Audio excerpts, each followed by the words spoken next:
किसी देश की व्यापारिक उन्नति के लिए उस देश में सुदृढ़ और सुव्यवस्थित बैंकों का होना नितांत आवश्यक है। बगैर इनके कोई भी अच्छी कंपनियों का चलना मुश्किल हो जाता है। पैरा बैंक के सबसे बड़े अफसर को एजेंट और संचालकों को डायरेक्टर्स कहते हैं। इन बैंकों की अनेकानेक शाखाएं और उपशाखाएं भी होती हैं जो सब स्टेशनों के अधीन होती हैं। इन बैंकों द्वारा जनसाधारण, आम पब्लिक, व्यापारियों या रोजगारियों का लेन देन होता है। व्यापारी लोग अपने हिसाब को सुचारू रूप से रखने के लिए कम से कम रोकड़ बही और खाते बही तो जरूर ही रखते हैं।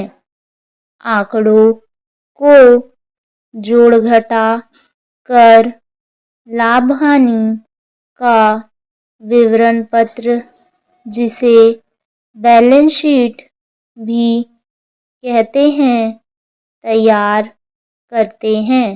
पैरा नगद के अलावा एक दूसरे का भुगतान ये हुंडी या चेक के जरिए से भी करते हैं। ये हुंडियाँ और चेक भी कई प्रकार के होते हैं, जैसे दर्शनी हुंडी या मुद्दती हुंडी।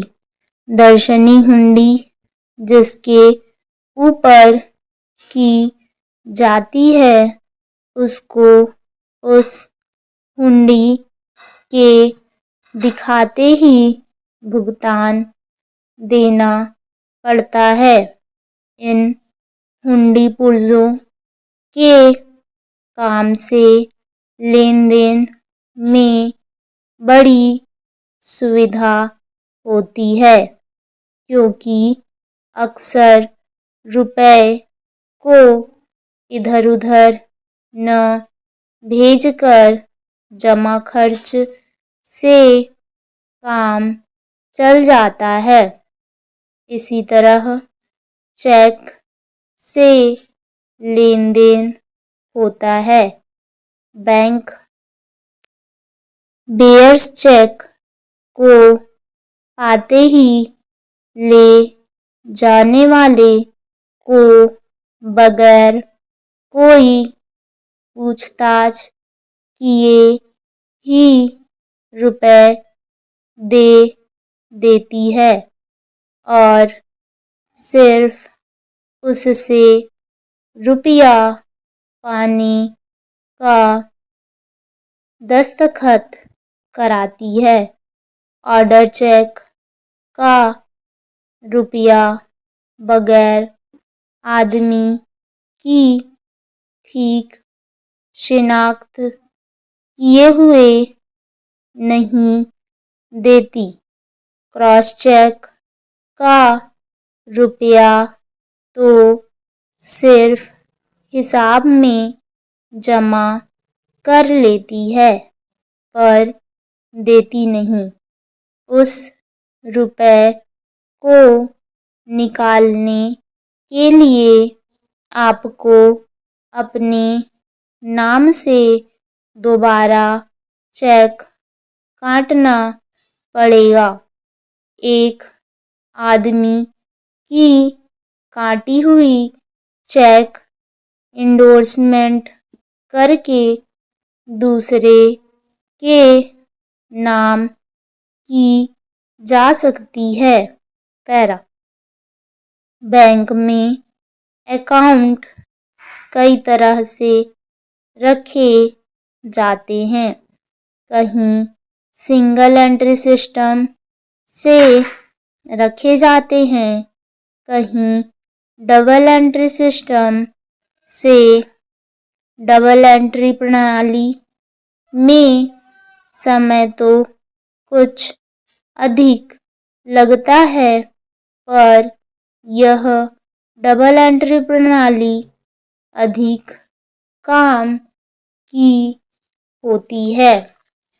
बैंक में लेन देन के अलावा लोगों का रुपया भी सुरक्षित रहता है।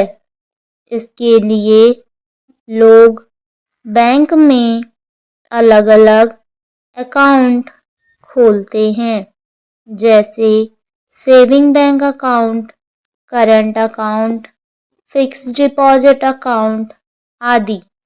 इस बात के सबूत के लिए उनका रुपया बैंक में जमा है। बैंक उनको एक किताब देती है जिसे पासबुक कहते हैं। स्टॉप।